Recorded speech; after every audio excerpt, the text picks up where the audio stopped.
आप देख रहे हैं डे एंड नाइट न्यूज, निष्पक्ष और निडर।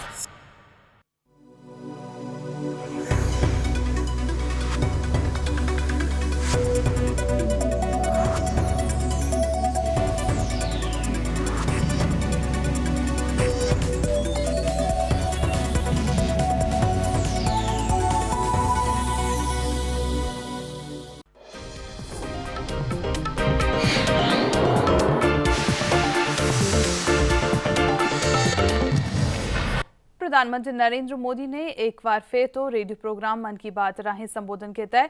ਉਹਨਾਂ ਨੇ ਆਪਣੇ ਸੰਬੋਧਨ ਦੇ ਵਿੱਚ ਕਿਹਾ ਕਿ ਯੋਗ ਦਿਵਸ ਨੂੰ ਪੂਰੀ ਦੁਨੀਆ ਨੇ ਮਨਾਇਆ ਤੇ ਇਸ ਦੇ ਨਾਲ ਹੀ ਉਹਨਾਂ ਕਿਹਾ ਕਿ 21 ਜੂਨ ਨੂੰ ਪੂਰੀ ਦੁਨੀਆ ਨੇ ਸੂਰਜ ਦਾ ਸਵਾਗਤ ਕੀਤਾ। उन्होंने कहा कि योग पूरी दुनिया को जोड़न का कारण बनया। उन्होंने कहा कि दिल्ली च योग का वर्ल्ड रिकॉर्ड बनया। इस दौरान उन्होंने मानसून बारे भी अपने विचार पेश किए और वातावरण बारे गल करते हुए कहा कि हरियाली को वधाउण दे लई बूटे लाने जरूरी हैं। सूरज गया जहां जहां सूरज की किरणें गई, दुनिया का कोई भूभाग ऐसा नहीं था जहां योग के द्वारा सूर्य का स्वागत न हुआ हो। हम दावे से कह सकते हैं कि योग अभ्यासुओं की दुनिया में सूरज कभी ढलता नहीं है।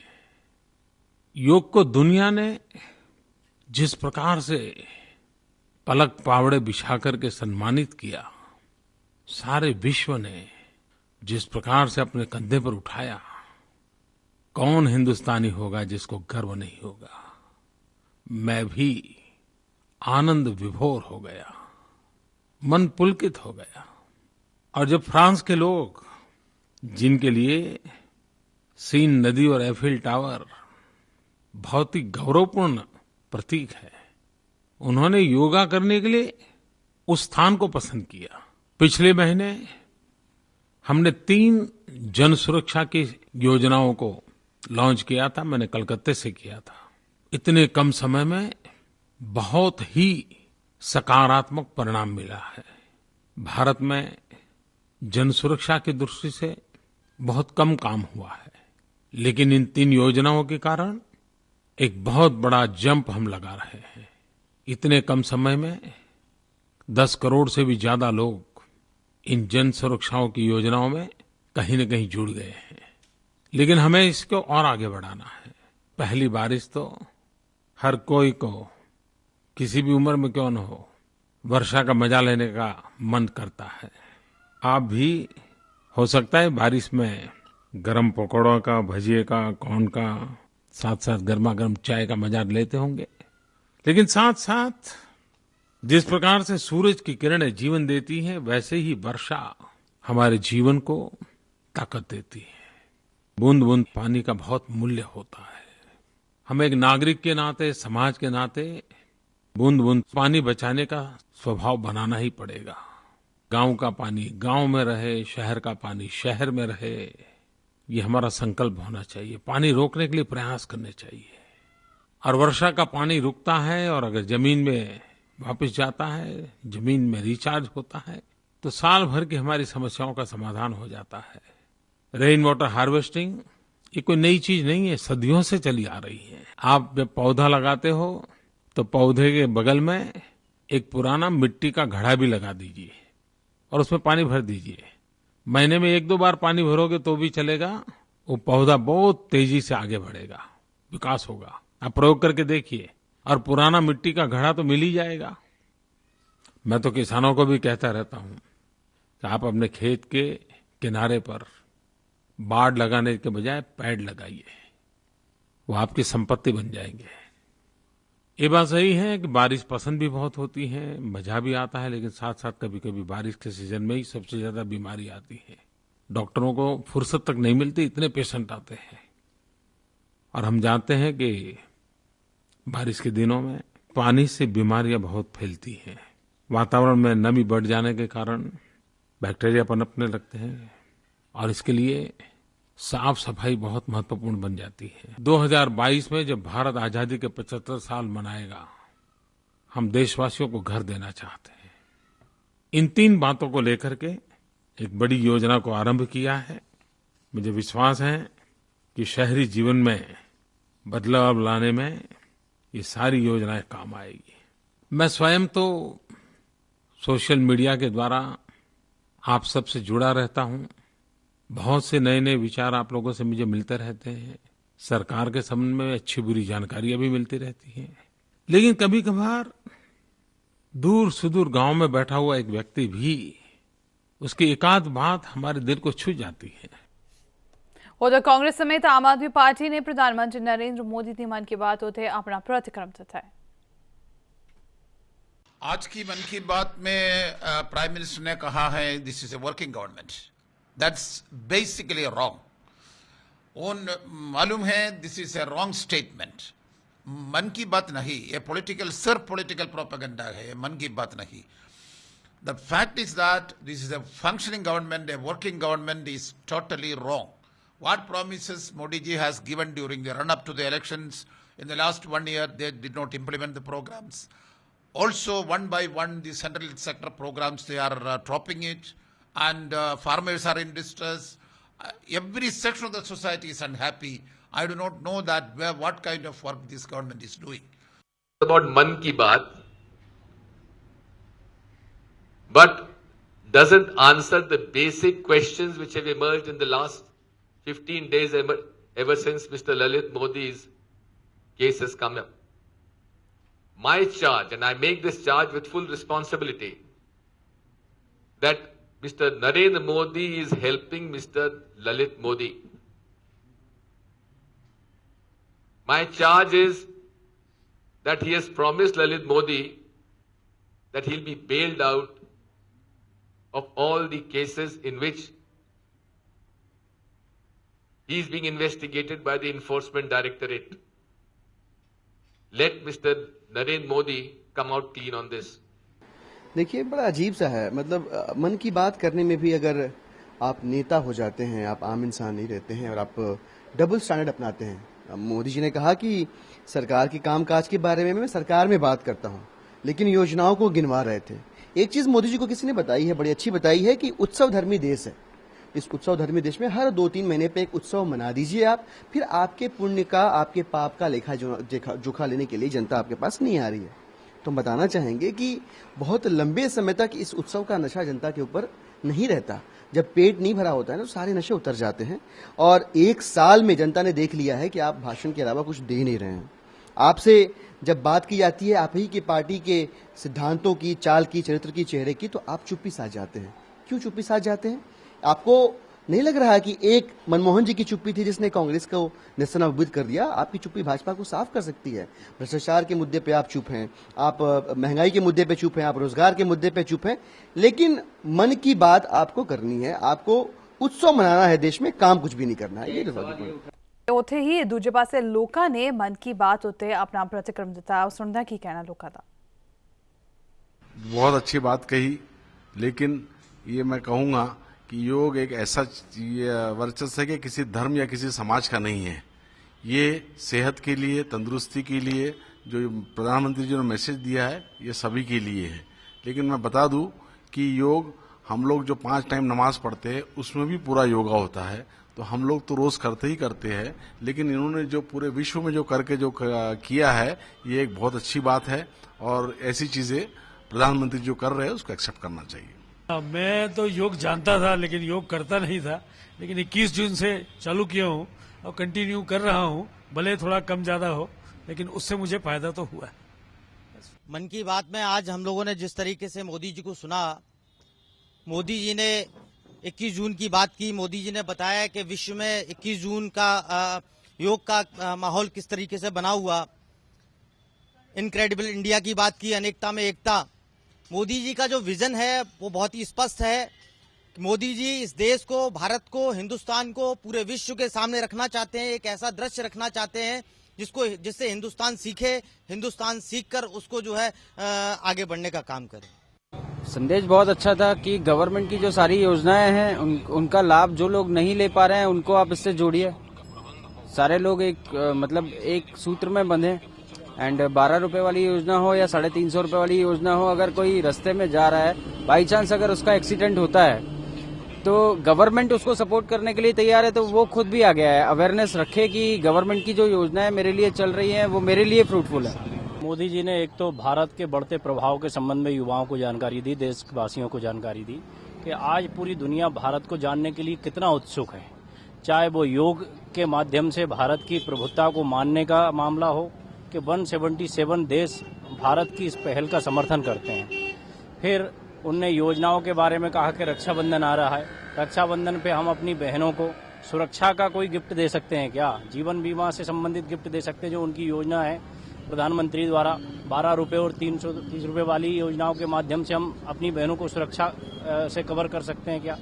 इसके बाद आने वाले समय में जल संकट एक बड़ी गंभीर चुनौती है देश के लिए, पूरे देशवासियों का उनने जल संकट पे ध्यान खींचा है और ये कहा कि बारिश के पानी को हम संयोजने का काम करें, वाटर हार्वेस्टिंग उसका एक अच्छा माध्यम हो सकता है, सशक्त माध्यम हो सकता है, ये भी उनने देश का आज संदेश दिया है।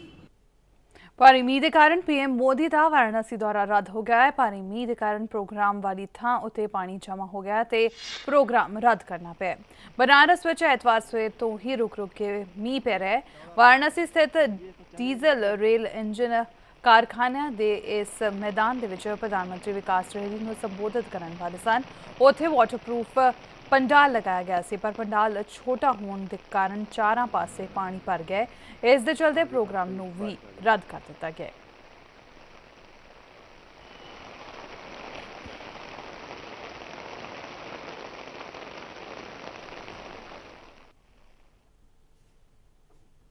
उधर उत्तराखंड दे विच भारी मींह ते सड़कों के टुटन कारण केदारनाथ की पैदल यात्रा 3 जून तक रोक दी गई है। सोनप्रयाग तो गौरीकुंड विचकार पैदल मार्ग ठीक न होने कारण यात्रियों की सुरक्षा के लिहाज नाल प्रशासन ने यह फैसला लिया है। हालांकि श्रद्धालुओं का आना जाना हैलीकॉप्टर जरिए जारी है। केदारनाथ धाम की पैदल यात्रा तीसरे दिन भी बंद रही। शनिवार नूं गुप्त काशी दे बाद यात्री सोनप्रयाग वाल नहीं गए। जो यात्री सीतापुर, रामपुर अते फाटा थावां ते रुके सन उन्हां विचों ज़्यादातर वापस परत गए। प्रशासन ने सोनप्रयाग तो गौरीकुंड विचकार पैदल मार्ग की स्थिति अते सड़क की हालत देखते हुए 30 जून तक यात्रा नूं रोक दिता है।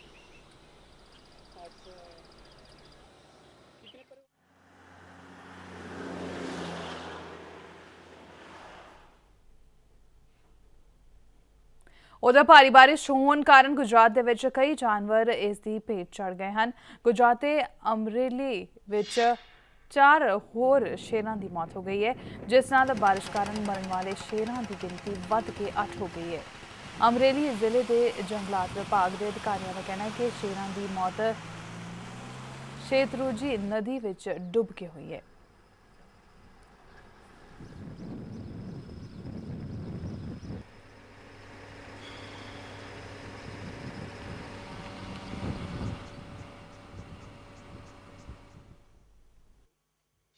अभी शेर की डेड बॉडी 7-8 मिली है। अभी कितना मिले वो मुश्किल जानना मुश्किल है। अभी क्या है कि गांव वाला सारे ये बुलबुल का जंगल है, जंगल में शोधखोल करते हैं। वो लोग हमको आके बोलते हैं कि यहाँ शेर की बॉडी पड़ी है, यहाँ यह पड़ा है, तो हम जाके उसको देखते हैं और ना फॉरेस्ट डिपार्टमेंट को बोलते हैं हम लोग, तो वो लोग इधर आके इसकी कोई करता है। अभी फॉरेस्ट लोग कोई इधर आया नहीं है। अभी 2 दिन पहले ही कुछ पानी आया था, तो पानी 2 नदियों के मिलन पर हमारे कुछ 10 से 12 शेर उसके बीच में आ गए थे। उसमें कुछ 5 से 6 बच्चे थे, तो बच्चे पेड़ों पर चढ़ गए थे और नीचे उनके माँ बाप जो है नीचे थे, और जैसे ही पानी कम हुआ हमारे स्टाफ ने उनको सेफर जगह पर निकाल के पहुंचा दिया था। तो ये पूरी प्रक्रिया होती है जिसमें शेरों के ऊपर पूरा ध्यान रहता है, स्टाफ का ध्यान रहता है और शेरों को अपने बचाव का भी पूरा ध्यान रहता है। उधर भाजपा ने पंजाब विच संगठन को मजबूत करने की कवायद शुरू कर दी है। इस दौरान अज तो भाजपा पंजाब के सारे 117 हल्कियां दे विच जनसंपर्क अभियान शुरू करने जा रही है। भाजपा के कौमी जनरल सकत्तर कैलाश विजय वर्गीस ने चंडीगढ़ के सैक्टर 37 दे पंजाब भाजपा के पार्टी मुख दफ्तर दे विच मीडिया नाल गलबात दौरान इसकी जानकारी दी थी। ਵਿਜੇ ਵਰਗੀਜ਼ ਦਾ ਕਹਿਣਾ ਸੀ ਕਿ ਭਾਜਪਾ ਸਿਰਫ ਪੰਜਾਬ ਵਿੱਚ ਸੰਗਠਨ ਨੂੰ ਮਜ਼ਬੂਤ ਕਰਨਾ ਚਾਹੁੰਦੀ ਹੈ। ਇਸ ਅਭਿਆਨ ਦਾ ਇਹ ਉਦੇਸ਼ ਨਹੀਂ ਹੈ ਕਿ ਭਾਜਪਾ 2017 ਦੀਆਂ ਚੋਣਾਂ ਇਕੱਲਿਆਂ ਲੜਨਾ ਚਾਹੁੰਦੀ ਹੈ। ਅਕਾਲੀ ਦਲ ਭਾਜਪਾ ਦਾ ਅਲਾਇੰਸ ਕਾਫੀ ਮਜ਼ਬੂਤ ਹੈ। ਇੱਥੋਂ ਤੱਕ ਕਿ ਭਾਜਪਾ ਵੱਲੋਂ ਇਕੱਲਿਆਂ ਚੋਣ ਲੜਨ ਦੀ ਗੱਲ ਆਉਂਦੀ ਹੈ ਤਾਂ ਇਸ ਮੁੱਦੇ ਤੇ ਦੋਨਾਂ ਪਾਰਟੀਆਂ ਦੇ ਸੀਨੀਅਰ ਆਗੂ ਪਹਿਲਾਂ ਵਿਚਾਰ ਚਰਚਾ ਕਰਨਗੇ ਅਤੇ ਫਿਰ ਕੋਈ ਫੈਸਲਾ ਲਿਆ ਜਾਵੇਗਾ। ਪਰ ਅਜੇ ਤੱਕ ਅਜਿਹੀ ਕੋਈ ਵੀ ਗੱਲਬਾਤ ਦੋਵਾਂ ਪਾਰਟੀਆਂ ਵਿੱਚ ਨਹੀਂ ਹੋਈ ਹੈ। कि हम पूरे पंजाब में संगठन खड़ा कर रहे हैं। संगठन का काम सिर्फ चुनाव लड़ना नहीं है, वैचारिक रूप से हम हमारे कार्यकर्ताओं को परिपक्व करना चाहते हैं, समाज के बीच में हमारी विचारधारा देना चाहते हैं। पर सरकार में आने के लिए गठबंधन करना या नहीं करना, ये निर्णय प्रदेश इकाई और केंद्रीय हाईकमान दोनों मिलकर लेगा। अभी उचित समय नहीं है, जब समय आएगा तो हम इस प्रकार का निर्णय लेंगे। गठबंधन हो भी सकता है और अकेले भी लड़ सकते हैं। ਪ੍ਰੋਫੈਸਰ ਭੁੱਲਰ ਅਤੇ ਖੇੜਾ ਨੂੰ ਪੰਜਾਬ ਦੀਆਂ ਜੇਲ੍ਹਾਂ ਵਿੱਚ ਸ਼ਿਫਟ ਕੀਤੇ ਜਾਣ ਦੇ ਮੁੱਦੇ ਤੇ ਵਿਜੇ ਵਰਗੀਜ਼ ਦਾ ਕਹਿਣਾ ਸੀ ਕਿ ਇਹ ਸੂਬਾ ਸਰਕਾਰ ਦਾ ਆਪਣਾ ਫੈਸਲਾ ਹੈ ਅਤੇ ਸੂਬਾ ਸਰਕਾਰ ਦੇ ਇਸ ਫੈਸਲੇ ਵਿੱਚ ਭਾਜਪਾ ਦਖਲ ਅੰਦਾਜ਼ੀ ਨਹੀਂ ਕਰੇਗੀ। ਉੱਥੇ ਹੀ ਦੂਜੇ ਪਾਸੇ ਇਸ ਮੁੱਦੇ ਤੇ ਭਾਜਪਾ ਦੇ ਸੂਬਾ ਪ੍ਰਧਾਨ ਕਮਲ ਸ਼ਰਮਾ ਦਾ ਕਹਿਣਾ ਸੀ ਕਿ ਅਕਾਲੀ ਸਰਕਾਰ ਨੇ ਇਸ ਮੁੱਦੇ ਤੇ ਭਾਜਪਾ ਨਾਲ ਕੋਈ ਵਿਚਾਰ ਚਰਚਾ ਨਹੀਂ ਕੀਤੀ, ਜਿਸ ਕਾਰਨ ਭਾਜਪਾ ਇਸ ਮੁੱਦੇ ਨੂੰ ਕੋਆਰਡੀਨੇਸ਼ਨ ਕਮੇਟੀ ਦੀ ਮੀਟਿੰਗ ਵਿੱਚ ਉਠਾਏਗੀ ਅਤੇ ਭਾਜਪਾ ਦਾ ਅੱਤਵਾਦ ਦੇ ਮੁੱਦੇ ਤੇ ਇੱਕ ਹੀ ਜਵਾਬ ਹੈ, ਉਹ ਹੈ ਜ਼ੀਰੋ ਟੋਲਰੈਂਸ। हर विषय जोड़ा है कैबिनेट के नहीं जाता होंगे। महकमे के अपने अपने विषय होंगे, मंत्री स्वतंत्र होंगे निर्णय लैन वास्ते। इस करके कैबिनेट का विषय है नहीं, लेकिन कोआर्डिनेशन कमेटी का विषय जरूर है और असं कोआर्डिनेशन कमेटी की गल कर। बीजेपी का स्टैंड अजे भी है जी, zero tolerance, zero tolerance, zero tolerance. Punjab ਵਿੱਚ ਨਸ਼ੇ ਦੀ ਸਪਲਾਈ ਦੂਜੇ ਸੂਬਿਆਂ ਤੋਂ ਕੀਤੇ ਜਾਣ ਦੇ ਮੁੱਦੇ ਤੇ ਵਿਜੇ ਵਰਗੀਜ਼ ਦਾ ਕਹਿਣਾ ਹੈ ਕਿ ਮੱਧ ਪ੍ਰਦੇਸ਼ ਵਿੱਚ ਅਫੀਮ ਦੀ ਖੇਤੀ ਕੀਤੀ ਜਾਂਦੀ ਹੈ, ਪਰ ਉਸ ਦੇ ਲਈ ਕਿਸਾਨਾਂ ਨੂੰ ਲਾਇਸੈਂਸ ਦਿੱਤੇ ਜਾਂਦੇ ਨੇ ਅਤੇ ਫਸਲ ਦੀ ਮਾਤਰਾ ਵੀ ਸੁਨਿਸ਼ਚਿਤ ਕੀਤੀ ਜਾਂਦੀ ਹੈ, ਕਿਉਂਕਿ ਇਸ ਦੀ ਵਰਤੋਂ ਦਵਾਈਆਂ ਬਣਾਉਣ ਦੇ ਵਿੱਚ ਕੀਤੀ ਜਾਂਦੀ ਹੈ। ਪਰ ਜੇਕਰ ਕੋਈ ਇਸ ਦਾ ਇਸਤੇਮਾਲ ਨਸ਼ਿਆਂ ਦੇ ਲਈ ਕਰਦਾ ਹੈ ਤੇ ਇਸ ਦੇ ਲਈ ਸਰਕਾਰ ਨੂੰ ਦੋਸ਼ ਦੇਣਾ ਗਲਤ ਹੈ। आप पंजाब सरकार तक सीमित मत करिए, मैं सारे देश के बारे में कहना चाहता हूँ कि ड्रग्स के बारे में भारतीय जनता पार्टी का स्टैंड बहुत साफ है। हम अवैध रूप से बिकने वाले सारे ड्रग्स के खिलाफ है, चाहे वो किसी भी राज्य में बिक रहे हो, नहीं बिकना चाहिए, ये हमारा मत है। मध्य प्रदेश के अंदर अफीम की खेती होती है, किसान को लाइसेंस दिए जाते हैं, वो लाइसेंस के आधार पर वो बेचते हैं। इसलिए मैं इससे इनकार नहीं करता कि वहाँ पर अफीम नहीं होती है, बाकायदा किसानों को उसका लाइसेंस दिया जाता है, उसकी मात्रा बताई जाती है।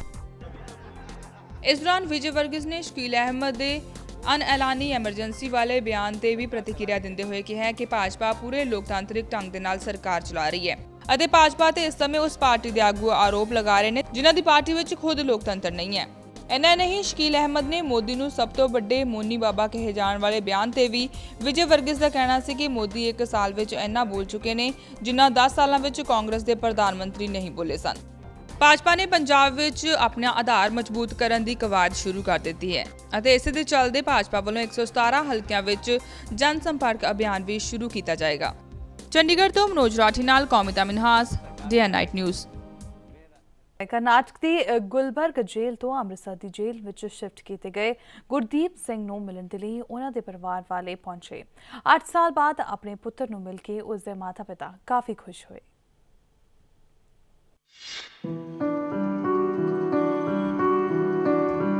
ਕਰਨਾਟਕ ਦੀ ਜੇਲ੍ਹ ਤੋਂ ਅੰਮ੍ਰਿਤਸਰ ਲਿਆਂਦੇ ਗਏ ਗੁਰਦੀਪ ਸਿੰਘ ਨੂੰ ਸ਼ਨੀਵਾਰ ਨੂੰ ਉਹਨਾਂ ਦੇ ਪਰਿਵਾਰਕ ਮੈਂਬਰ ਅੰਮ੍ਰਿਤਸਰ ਦੀ ਕੇਂਦਰੀ ਜੇਲ੍ਹ ਵਿੱਚ ਮਿਲਣ ਲਈ ਪਹੁੰਚੇ। ਹਾਲਾਂਕਿ ਸ਼ੁੱਕਰਵਾਰ ਨੂੰ ਵੀ ਉਹਨਾਂ ਦੇ ਪਰਿਵਾਰਕ ਮੈਂਬਰ ਜੇਲ੍ਹ ਵਿੱਚ ਗੁਰਦੀਪ ਸਿੰਘ ਨੂੰ ਮਿਲਣ ਲਈ ਪਹੁੰਚੇ ਸਨ, ਪਰ ਉਹਨਾਂ ਦੀ ਮੁਲਾਕਾਤ ਨਹੀਂ ਹੋ ਪਾਈ ਸੀ। ਗੁਰਦੀਪ ਸਿੰਘ ਨੂੰ ਮਿਲਣ ਤੋਂ ਬਾਅਦ ਉਹਨਾਂ ਦੀ ਮਾਂ ਜਗੀਰ ਕੌਰ ਅਤੇ ਪਿਤਾ ਬੰਤਾ ਸਿੰਘ ਕਾਫੀ ਖੁਸ਼ ਦਿਖਾਈ ਦਿੱਤੇ। ਉਹਨਾਂ ਕਿਹਾ ਕਿ ਉਹਨਾਂ ਨੂੰ ਆਪਣੇ ਬੇਟੇ ਨੂੰ ਤੰਦਰੁਸਤ ਦੇਖ ਕੇ ਖੁਸ਼ੀ ਹੋਈ ਹੈ। ਪ੍ਰੋਫੈਸਰ ਲక్ష్ਮੀਕਾਂਤਾ ਚਾਵਲਾ ਦੇ ਬਿਆਨ ਤੇ ਉਹਨਾਂ ਕਿਹਾ ਕਿ ਉਹਨਾਂ ਦੇ ਬੇਟੇ ਦੇ ਪੰਜਾਬ ਆਉਣ ਤੇ ਕੋਈ ਮਾਹੌਲ ਖਰਾਬ ਨਹੀਂ ਹੋਵੇਗਾ। ਇਸ ਤੋਂ ਇਲਾਵਾ ਉਹਨਾਂ ਨੇ ਪੰਜਾਬ ਸਰਕਾਰ ਦਾ ਗੁਰਦੀਪ ਨੂੰ ਅੰਮ੍ਰਿਤਸਰ ਸ਼ਿਫਟ ਕਰਨ ਤੇ ਸ਼ੁਕਰੀਆ ਅਦਾ ਵੀ ਕੀਤਾ ਅਤੇ ਉਹਨਾਂ ਨੇ ਪੰਜਾਬ ਸਰਕਾਰ ਤੋਂ ਮੰਗ ਕੀਤੀ ਕਿ ਉਹਨਾਂ ਦੇ ਬੇਟੇ ਨੂੰ ਹੁਣ ਰਿਹਾ ਕਰ ਦਿੱਤਾ ਜਾਵੇ ਕਿਉਂਕਿ ਉਹ ਆਪਣੀ ਸਜ਼ਾ ਪੂਰੀ ਕਰ ਚੁੱਕਿਆ ਹੈ। ਬੜੇ ਖੁਸ਼ ਹੋ ਭਾਜੀ ਸਿਰ ਪਿੱਛੇ ਕਰ ਧੰਨਵਾਦ ਕਰਦੇ ਜਿਹੇ ਬੰਦੀਆਂ ਦਾ ਜਿਨ੍ਹਾਂ ਨੇ ਮੇਰੇ ਪੁੱਤ ਨੂੰ ਲਿਆਂਦਾ ਇੱਧਰ। ਗੱਲ ਇਹ ਹੈ ਵੀ ਮਾਂ ਪੁੱਤਾਂ ਦੀਆਂ ਜੋ ਹਾਸੇ ਖੁਸ਼ ਹੋ ਕੇ ਮੇਰੇ ਪੁੱਤ ਬਹੁਤ ਵਧੀਆ ਲੱਗਾ ਜੀ, ਚੰਗੀ ਆ, ਸਿਹਤ ਸਾਥ ਚੰਗੀ ਆ, ਖੁਸ਼ ਹਾਂ। ਅਸੀਂ ਆਪ ਕੁਛ ਦੇਸੀ ਘਿਓ ਦਾ ਪਤੀਸਾ ਆਖਿਆ ਡੱਬਾ ਲੈ ਆਓ। ਗੌਰਮੈਂਟਾਂ ਦਾ ਫਰਜ਼ ਬਣਦਾ ਵਾ ਵੀ ਇਹਨਾਂ ਨੂੰ ਇੰਨਾ ਚਿਰ ਹੋ ਗਿਆ ਆਪਣੇ ਪੰਜਾਬ 'ਚ ਲੈ ਆਓ, ਇਹਨਾਂ ਮਨਜ਼ੂਰੀ ਦਿੱਤੀ। ਅਸੀਂ ਬਹੁਤ ਧੰਨਵਾਦ ਆ ਗੌਰਮੈਂਟ ਦੇ ਵੀ ਧੰਨਵਾਦ ਆ, ਜਥੇਬੰਦੀਆਂ ਦੇ ਬਹੁਤ ਧੰਨਵਾਦ।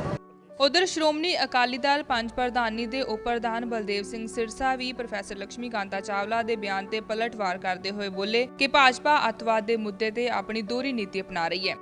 ਇੱਕ ਪਾਸੇ ਜਿੱਥੇ ਮਾਲੇਗਾਂਵ ਦੇ ਦੋਸ਼ੀਆਂ ਨੂੰ ਬਚਾਇਆ ਜਾ ਰਿਹਾ ਹੈ, ਦੂਜੇ ਪਾਸੇ ਸਿੱਖ ਕੈਦੀਆਂ ਨੂੰ ਉਹਨਾਂ ਦੇ ਮਨੁੱਖੀ ਅਧਿਕਾਰਾਂ ਤੋਂ ਵੰਚਿਤ ਕੀਤਾ ਜਾ ਰਿਹਾ ਹੈ, ਜੋ ਕਿ ਆਪਣੀ ਸਜ਼ਾ ਪੂਰੀ ਕਰ ਚੁੱਕੇ ਨੇ। ਦੇਖੋ, ਮੈਂ ਬੀਬੀ ਚਾਵਲਾ ਤੋਂ ਇਹ ਪੁੱਛਣਾ ਚਾਹੁੰਦਾ ਕਿ ਜਿਹੜੇ ਮਾਲੇਗਾਂਵ ਦੇ ਜਿਹੜੇ ਅਸਲ ਦੋਸ਼ੀ ਨੇ ਉਹਨਾਂ ਨੂੰ ਤਾਂ ਮੋਦੀ ਸਰਕਾਰ ਜਿਹੜੀ ਆ ਸਰਕਾਰੀ ਵਕੀਲ ਨੂੰ ਕਹਿ ਕੇ ਤੇ ਉਹਨਾਂ ਨੂੰ ਬਰੀ ਕਰਵਾਇਆ ਜਾ ਰਿਹਾ, ਉਹਨਾਂ ਦੇ ਉੱਤੇ ਮਤਲਬ ਕਿ ਉਹਨਾਂ ਦੀ ਬਹਿਸ ਜਿਹੜੀ ਆ ਕੋਰਟ ਦੇ ਵਿੱਚ ਕਰਾਉਣ ਤੋਂ ਜਿਹੜਾ ਉਹਨਾਂ ਨੂੰ ਰੋਕਿਆ ਜਾ ਰਿਹਾ, ਔਰ ਉਸ ਵਕੀਲ ਨੇ ਜਿਹੜਾ ਸ਼ਰੇਆਮ ਸਟੇਟਮੈਂਟ ਦਿੱਤੀ ਹੈ।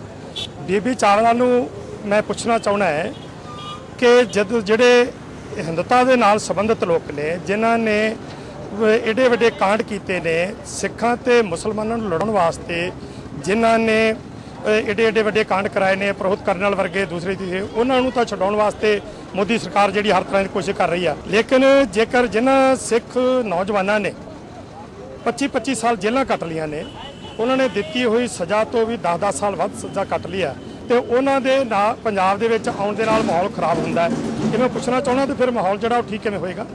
ਪੰਜਾਬ ਦੇ ਮੁੱਖ ਮੰਤਰੀ ਪ੍ਰਕਾਸ਼ ਸਿੰਘ ਬਾਦਲ ਦਾ ਕਹਿਣਾ ਹੈ ਕਿ ਹੋਰ ਸੂਬਿਆਂ ਤੋਂ ਸਿੱਖ ਕੈਦੀਆਂ ਦੀ ਪੰਜਾਬ ਵਾਪਸੀ ਨਾਲ ਅੱਤਵਾਦ ਦਾ ਕੋਈ ਵੀ ਖਤਰਾ ਖੜਾ ਨਹੀਂ ਹੋਵੇਗਾ। ਉਹਨਾਂ ਕਿਹਾ ਕਿ ਦੇਸ਼ ਭਰ ਵਿੱਚ ਸੂਬਾ ਸਰਕਾਰਾਂ ਇੱਕ ਸੂਬੇ ਤੋਂ ਦੂਜੇ ਸੂਬੇ ਵਿੱਚ ਕੈਦੀਆਂ ਦੀ ਅਦਲਾ ਬਦਲੀ ਕਰਦੀਆਂ ਰਹਿੰਦੀਆਂ ਨੇ, ਪਰ ਇਸ ਨਾਲ ਦੇਸ਼ ਦੀ ਅਮਨ ਸ਼ਾਂਤੀ ਨੂੰ ਕੋਈ ਖਤਰਾ ਨਹੀਂ ਹੁੰਦਾ। ਅੰਮ੍ਰਿਤਸਰ ਤੋਂ ਰਾਜਨ ਗੋਸਾਈ ਨਾਲ Kaumita Minhas, day night news. ਉਧਰ ਨੇਪਾਲ ਦੇ ਵਿੱਚ ਆਏ ਵਿਨਾਸ਼ਕਾਰੀ ਭੂਚਾਲ ਤੋਂ ਠੀਕ 2 ਮਹੀਨੇ ਬਾਅਦ ਧਰਤੀ ਇੱਕ ਵਾਰ ਫੇਰ ਕੰਬ ਉੱਠੀ। ਐਤਵਾਰ ਸਵੇਰੇ ਕਰੀਬ 6:30 ਵਜੇ ਅਸਮਾਨ ਦੇ ਬਾਸੂ ਪਿੰਡ ਵਿੱਚ ਭੂਚਾਲ ਦੇ ਜ਼ੋਰਦਾਰ ਝਟਕੇ ਮਹਿਸੂਸ ਕੀਤੇ ਗਏ। ਜਾਣਕਾਰੀ ਅਨੁਸਾਰ ਰਿਕਟਰ ਪੈਮਾਨੇ ਤੇ ਭੂਚਾਲ ਦੀ ਤੀਬਰਤਾ 5.6 ਮਾਪੀ ਗਈ ਹੈ। ਭੂਚਾਲ ਦਾ ਕੇਂਦਰ ਧਰਤੀ ਤੋਂ 10 ਕਿਲੋਮੀਟਰ ਹੇਠਾਂ ਦੱਸਿਆ ਜਾ ਰਿਹਾ ਹੈ। ਹਾਲਾਂਕਿ ਭੂਚਾਲ ਕਾਰਨ ਅਜੇ ਤੱਕ ਕੋਈ ਵੀ ਜਾਨੀ ਨੁਕਸਾਨ ਹੋਣ ਦੀ ਖਬਰ ਨਹੀਂ ਹੈ। ਝਟਕਿਆਂ ਦਾ ਅਸਰ ਭੂਟਾਨ, ਬੰਗਲਾਦੇਸ਼ ਅਤੇ ਨੇਪਾਲ ਦੇ ਵਿੱਚ ਵੀ ਹੋਇਆ ਹੈ। ਸ਼ਨੀਵਾਰ ਰਾਤ 12 ਵਜੇ ਤੋਂ ਲੈ ਕੇ ਐਤਵਾਰ ਸਵੇਰ 7 ਵਜੇ ਤੱਕ ਕੁਝ ਖੇਤਰਾਂ ਦੇ ਵਿੱਚ ਭੂਚਾਲ ਦੇ ਝਟਕੇ 10 ਝਟਕੇ ਮਹਿਸੂਸ ਕੀਤੇ ਗਏ। ਅਸਾਮ ਦੇ ਬਾਅਦ ਸਭ ਤੋਂ ਤਾਜ਼ਾ ਝਟਕਾ ਅਮਰੀਕਾ ਦੇ ਓਕਲਾਹੋਮ ਵਿੱਚ ਆਇਆ, ਜਿੱਥੇ ਸਵੇਰੇ 7:05 ਤੇ 3.6 ਦੀ ਤੀਬਰਤਾ ਨਾਲ ਭੂਚਾਲ ਦੇ ਝਟਕੇ ਮਹਿਸੂਸ ਕੀਤੇ ਗਏ।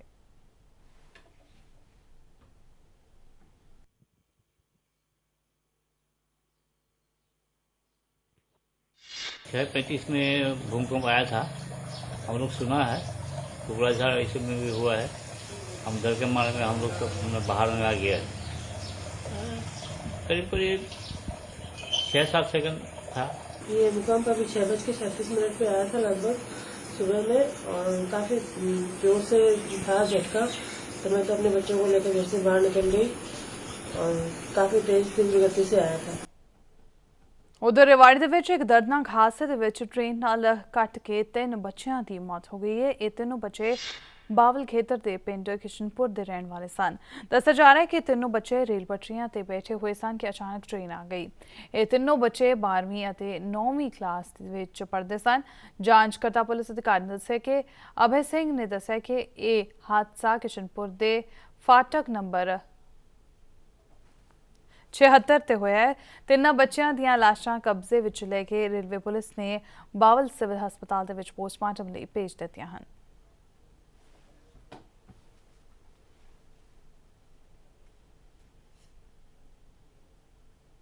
ਪੰਜਾਬੀ ਖਬਰਾਂ ਵਿੱਚ ਫਿਲਹਾਲ ਇਨਾ ਹੀ। ਸਾਨੂੰ ਤੇ ਇਜਾਜ਼ਤ। ਧੰਨਵਾਦ।